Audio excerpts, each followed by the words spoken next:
at naging sagana ang kanilang pagbibigay. Mga kapatid, ginagamit ni Pablo ang halimbawang ito sa mga taga Macedonia para hikayatin ang mga taga-Korinto na maging bukas palad sa pagbibigay kahit sa gitna ng kahirapan. Gayunman, masagana pa rin silang nagbigay kahit mahirap. Sinabi ni Pablo, sumagana ang kanilang pagbibigay. Ibig sabihin, nagbigay sila na hindi dahil marami, kundi dahil may pananampalataya at kagalakan sila sa ating Panginoong Diyos. Mga kapatid, sa oras na ito, hindi hinihingi ng Diyos ang wala ka. Ang hinihingi niya, mga kapatid, ay yung meron ka. Ang mga mananampalataya sa talatang ito ay dumaranas ng kahirapan, ngunit hindi sila tumigil sa pagbibigay. Sa halip, lalo silang naging mapagbigay dahil nagtitiwala sa ating Panginoong Diyos. Ngayon, mga kapatid, sa ating sitwasyon, maraming haka-haka. Pagtaas ng bilihin, pagtaas ng mga petrolyo, yung ibibigay ko ngayon, sabi, niisip natin, yung ibibigay ko ngayon, sapat na ito para sa aming panghapunan. Ibibigay ko pa sa ating Panginoong Diyos.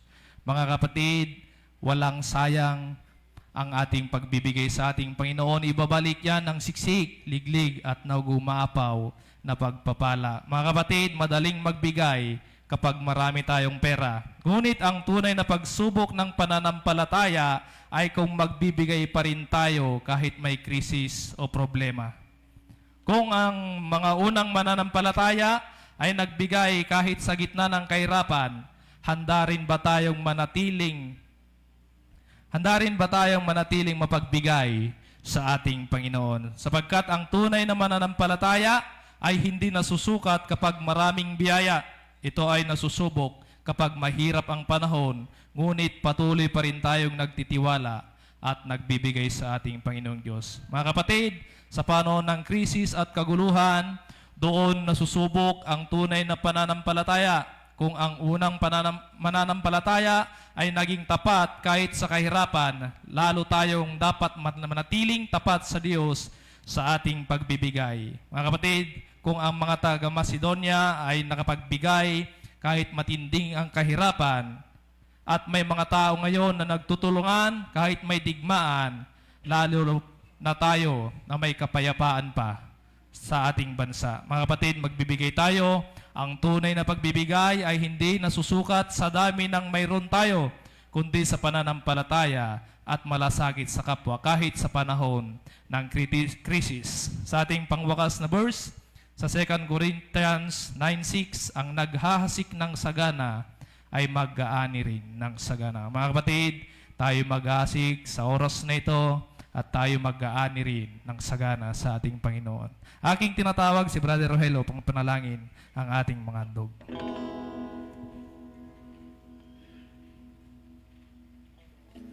Magbanal Diyos na makapangyarihan, kami patuloy, Panginoon, na nagpupurit, nagpapasalamat sa iyo. Father God, Lord, tanggapin mo, Panginoon, ang aming mga handog, tithes and offering, Panginoon, at i-bless para sa ikakalawak, Panginoon, ng iyong ebanghelyo. Lord, magbibigay kami, Panginoon, hindi dahil masagana kami, hindi dahil krisis, Panginoon, kundi lahat ng mga blessings, Panginoon, na aming natatanggap, Panginoon, ay pawang galing sa iyo. Lord, i-bless mo rin po, Panginoon, ang aming mga source of income, Panginoon, at kayo na rin, Panginoon, ang bahalang magbigay ng sisik, liglig, at umaapaw na pagpapala. Ito ang aming samasaring dalangin sa pangalan ni Jesus. Amen. Magbigay tayo sa Panginoon. Magbigay tayo sa Panginoon, tayo ay magbigay. Magbigay tayo sa Panginoon, tayo ay magbigay. Ibabalik, siksik, liglig at umaapaw. Ibabalik, siksik, liglig at umaapaw. Amen, praise God. Ang ating Panginoon isang magbalik, siksik, liglig at gumapaw na pagpapala ang darating sa ating buhay. Tayo dadako na sa ating pinakamalagang gawain. Aking tinatawag, Pastor Larry Dumaya. Minsan pa ating palapakan ng ating Panginoon.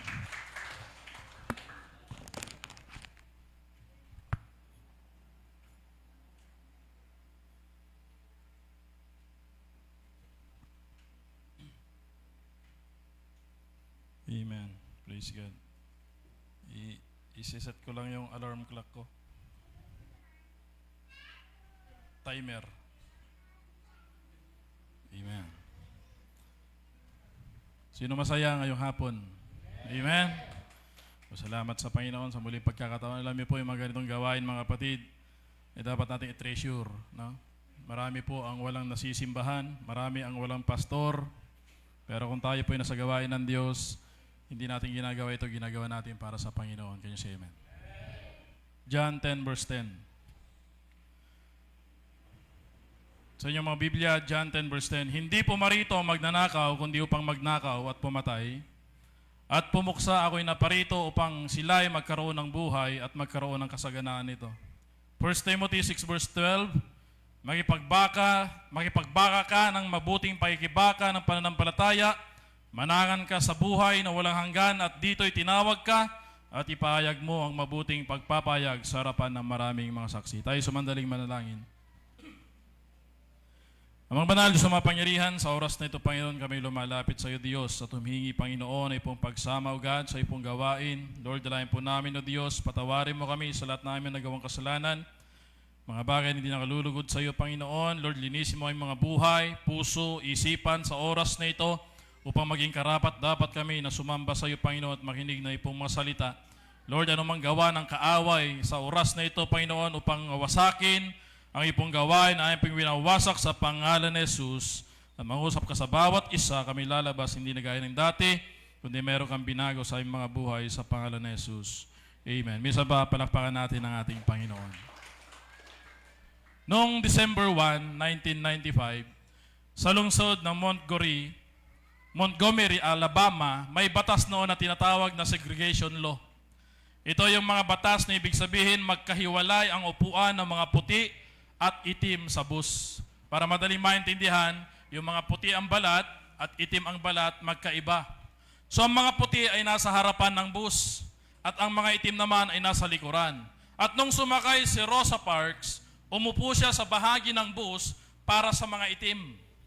Ngunit nang umupo siya sa upuan ngunit na mapuno ang upuan ng mga puti, inutusan siya ng driver na tumayo at ibigay ang kanyang upuan sa puting pasahero. So nagkakaroon ng discrimination. At ginawa ni Rosa Parks, mga kapatid, tumanggi siya.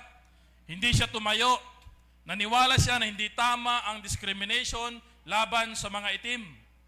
Tinawag ng driver ang pulis at inaresto siya dahil umano sa paglabag ng batas ng segregation. Ano ang naging epekto nito? Ang pag-aresto kay Rosa Parks ang nagpasimula ng malaking protesta na tinatawag na Montgomery Bus Boycott.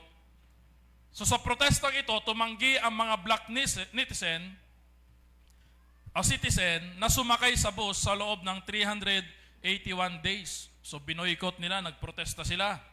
At pinamunuan ito ng batang pastor na si Martin Luther King Jr. At sa huli, nagdesisyon ng korte na labag sa batas ang segregation sa bus. Kaya tinanggal ang discrimination sa mga pampublikong bus. Ito ay malaking aral, mga kapatid, na ating mapag-uusapan sa hapong ito. Na ipaglaban mo ang iyong karapatan. Amen? Mga kapatid, may mga bagay sa buhay natin na kinakailangan nating ipaglaban. Yes, amen. Halimbawa ng ating pamilya, paglaban natin ating karapatan, paglaban natin libawa sa mga karapatan niya sa lupa, may mga nagpapatayan. Yes, amen. Dahil pinaglalaban ang kailang karapatan. Yung iba nga dito, maling tao nga, pinaglalaban. Amen. May mga karapatan na hindi dapat basta-basta ibinibigay o pinababayaan. Dahil sabi ng iba, pag daw sobra kang mabait, aabusuhin ka ng tao. Pero kung ang mga tao ay handang ipaglaban ang kanilang karapatan panlipunan, gaano pa kaya na dapat din nating ipaglaban ang ating buhay na walang hanggan? Ay gusto kong bigyan ng ating pag-aaralan sa hapong ito, Fight for Your Own Salvation. Ipaglaban mo ang iyong pananampalataya. Una nating titignan, mga kapatid, fight to remain faithful. Tayo po'y may paglaban upang manatili na tayo maging tapat sa ating pong paglilingkod sa Panginoon Diyos. Marami po akong nakikita matagal na naglilingkod sa Panginoon, pero immature pa rin, walang paglago. Kaya mga kapatid, nakakatakot sa isang tao na nagsisimba ka, pero ang iyong kaligtasan, questionable, hindi ka sigurado, walang makikita pagbabago sa iyong buhay.